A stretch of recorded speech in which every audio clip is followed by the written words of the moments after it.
Hey AutoAnything fans, it's Ryan Kartsky and I'm here with Brandon Welch, our top Fuel Funny Car driver who just finished his 4th round of qualifying in Pomona, California. Now, Brandon, I was on the line and I saw the car take off. You had a heck of a launch. And then at about 300 feet, all the power died. What happened?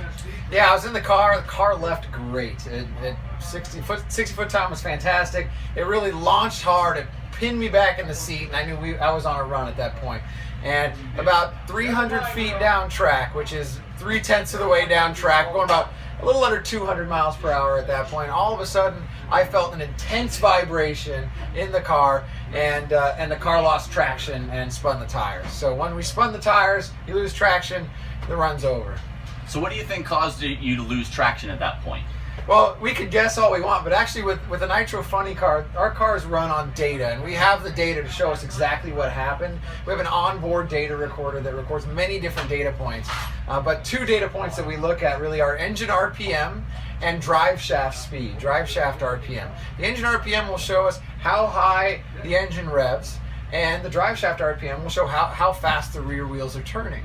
So what that will allow us to do, it'll allow us to measure how fast the clutch is engaging to apply that 10,000 horsepower that the engine is making back to the rear wheels. Early in the run, we want to slip that clutch a lot and slowly bring more clutch in to apply more and more of that power to the rear wheels. And we can actually see that on the graph that we have here on the computer. I'm sure the fans would love a sneak peek. Any chance we could get a close-up look at the graph? Yeah, let's look at it.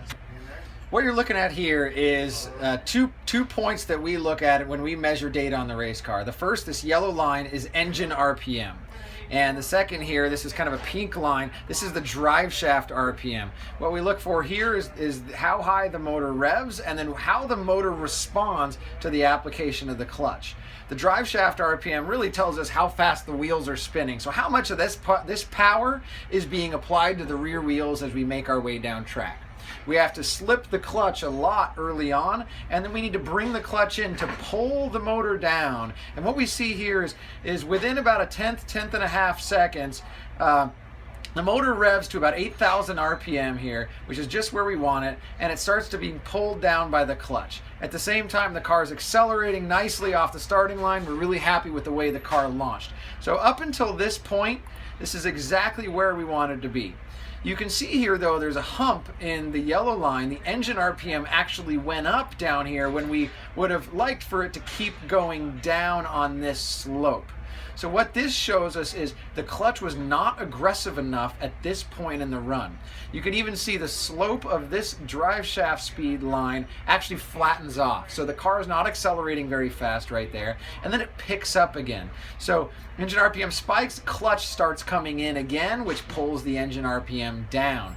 And you can see drive shaft speed continues to accelerate after that point. So when we look at this data, what we're going to look at is how do we move from 1.1 seconds when the clutch started coming in again to back to about 0.8 seconds. And we're going to move some of that clutch application earlier in the run as part of our tune-up. That would allow this engine RPM number to keep going down and allow the drive shaft RPM to keep coming up.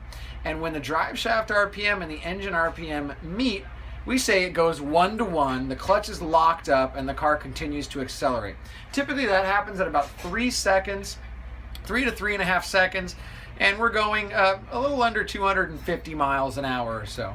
So this is where we want to be, and you can see at this point we smoked the tires. The drive shaft RPM went from a nice upward curve to really spiking from here to here, and this is the exact point where I lift off the throttle. So really in the period, that's 1.95 seconds, and this is 2.05 seconds. This is a tenth of a second where the drive shaft ran away, the tires spun, I felt it in the race car, it feels like a big nasty vibration, and then I got off the gas and coasted down the rest of the track. What we're going to do with that data, unfortunately, we lost that last qualifying run to get in the show, so we missed the show this weekend. But what we would do here is move the application of the clutch to be a little bit more aggressive early on, and then a little bit smoother later on to get that RPM and drive shaft RPM line to meet at about 3.5 seconds. And when that happens, it ends up being a very good run. Wow. Fantastic. Thank you for the insider perspective. It's always great to hear direct from driver, really what's going through your head and how you also analyze the runs. It's very educational, and there's so much more to drag racing than just hammering that pedal and going down the line. So I love it. I'm sure the fans love it. Thanks for taking the time to share with us. You know, we're really impressed with how Chuck Beal and the racing team has really evolved and amped up their efforts like over the last 2 races. You guys have really progressed a lot. So let's put our heads together and figure out a cool plan for 2016. Sounds good. I can't wait. Stay tuned.